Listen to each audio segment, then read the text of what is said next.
आज की वीडियो में हम डिस्कस करेंगे जनरल साइंस के कुछ महत्वपूर्ण प्रश्नों को। तो जो भी इंडियन आर्मी एस्पिरेंट्स हैं वो ज़रूर इस वीडियो को अंत तक ज़रूर देखिएगा। यह वीडियो इंग्लिश एंड हिंदी दोनों भाषाओं में होगी। तो चलिए शुरू करते हैं। फर्स्ट क्वेश्चन है, एकीकृत परिपथ में प्रयुक्त अर्धचालक चिप निम्न की बनी होती है। The semiconductor chip used in the integrated circle made of.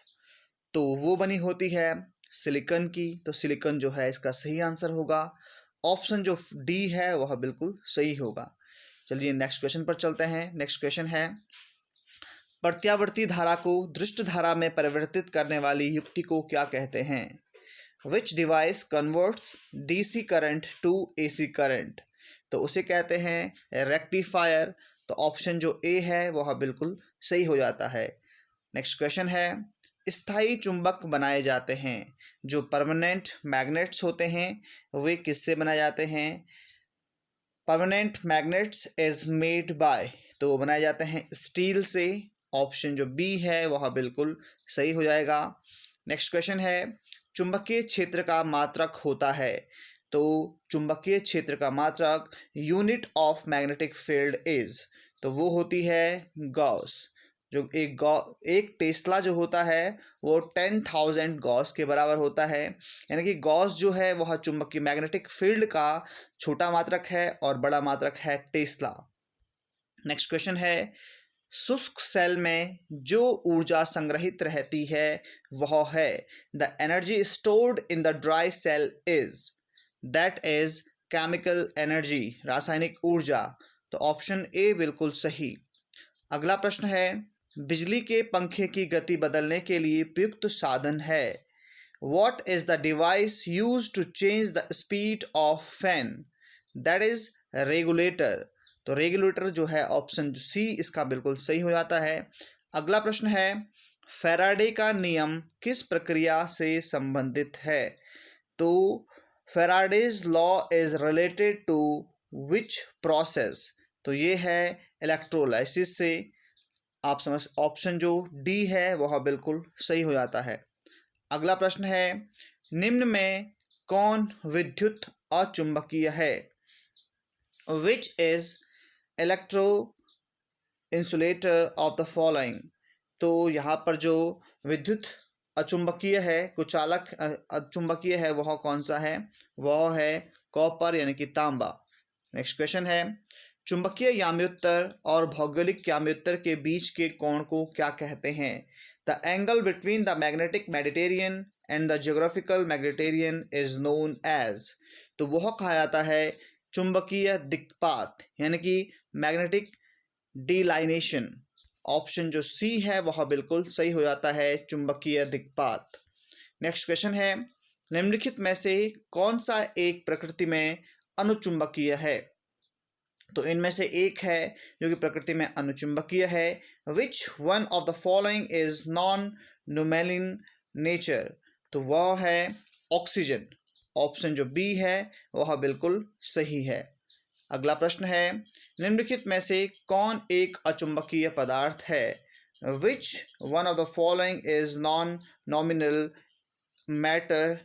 तो यहाँ पर जो है वह है पीतल यानी कि ब्रास। तो ऑप्शन ए जो है वह बिल्कुल सही हो जाता है। नेक्स्ट क्वेश्चन है, भौतिकी में चतुर्थ आयाम का परिचय किसने दिया? Who introduce the fourth dimension in physics?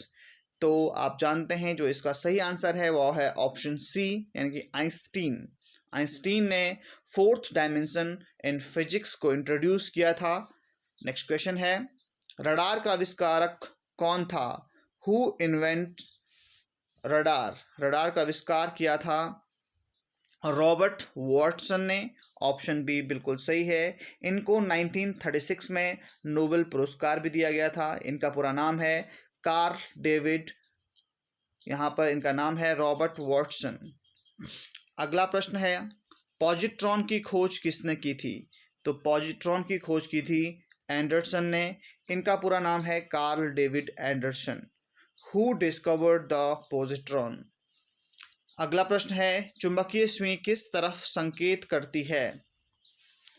The magnetic बार जो है the compass needle points which direction, तो वो करती है नॉर्थ डायरेक्शन को, यानी कि उत्तर दिशा को। तो ऑप्शन जो डी है वह बिल्कुल सही हो जाता है। नेक्स्ट है, निम्नलिखित में से कौन सा पदार्थ चुंबकीय है? Which matter is magnetic in the following, तो वह है निकिल, यानी कि ऑप्शन सी सही हो जाता है।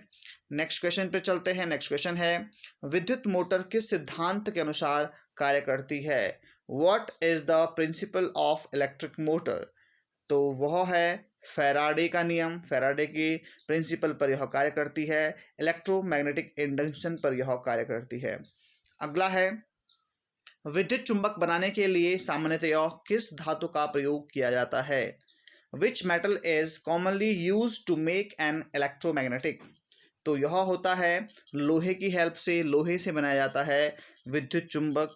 तो ऑप्शन जो ए है वह बिल्कुल सही हो जाता है। नेक्स्ट क्वेश्चन पर चलते हैं। नेक्स्ट क्वेश्चन है, निम्नलिखित में से कौन सा धातु अर्धचालक की तरह ट्रांजिस्टर में प्रयोग होता है? तो यहाँ पर which of the following is used in transistor as semiconductor, तो वो है जर्मेनियम। जर्मेनियम अर्धचालक की तरह यूज होता है ट्रांजिस्टर में। तो ऑप्शन जो बी है वह सही हो जाता है। नेक्स्ट क्वेश्चन है, क्वेश्चन नंबर 20, नाभिकीय रिएक्टर में भारी जल का प्रयोग किस रूप में किया जाता है?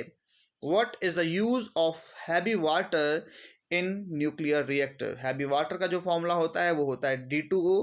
तो यह यूज होता है मंदक की भांति, यानी कि मॉडरेट की भांति, मॉडरेटर जो होता है वह उसकी भांति कार्य करता है। यह रिएक्शन को धीमे करने का कार्य करता है, जो आपका भारी जल होता है, हैवी वाटर होता है। नेक्स्ट क्वेश्चन है, कुलीज नलिका का प्रयोग क्या उत्पन्न करने के लिए किया जाता है? What is to be generated using the Coolidge tube, तो वह होता है एक्सरेज। एक्सरेज को जो जनरेट किया जाता है कुलीज यहाँ पर नलिका की हेल्प से किया जाता है। नेक्स्ट क्वेश्चन है, ट्रांजिस्टर के संविचरण में किस वस्तु का प्रयोग होता है?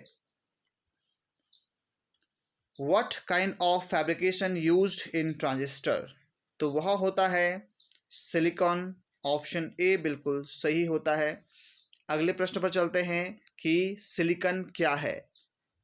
व्हाट इज सिलिकॉन, तो सिलिकॉन इनमें से क्या है? एक इंसुलेटर है, या फिर सेमीकंडक्टर है, या फिर कंडक्टर है? तो सिलिकॉन है एक सेमीकंडक्टर। तो ऑप्शन जो बी है वह सही हो जाता है। नेक्स्ट क्वेश्चन है, एक्स किरणें किसको पार नहीं कर सकती हैं? X raise can not cross, तो जो एक्स रेज होती हैं वो बोन्स को, यानी कि हड्डियों को क्रॉस नहीं कर पाती हैं, इसलिए ऑप्शन डी यहाँ पर सही हो जाता है। नेक्स्ट क्वेश्चन पर चलते हैं, माइक्रोफोन का आविष्कारक किसे माना जाता है?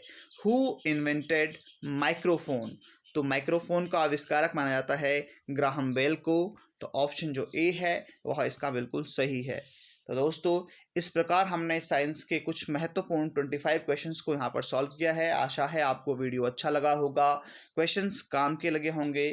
तो अगर आपको यह वीडियो सही लगा है तो प्लीज़ वीडियो को लाइक कर दें, और अगर आप इस प्रकार की और वीडियोज़ इंडियन आर्मी से संबंधित देखना चाहते हैं तो चैनल को सब्सक्राइब भी ज़रूर कर दें। आज के लिए इतना ही। वीडियो देखने के लिए आपका बहुत बहुत धन्यवाद। मिलते हैं इसके अगले पार्ट में।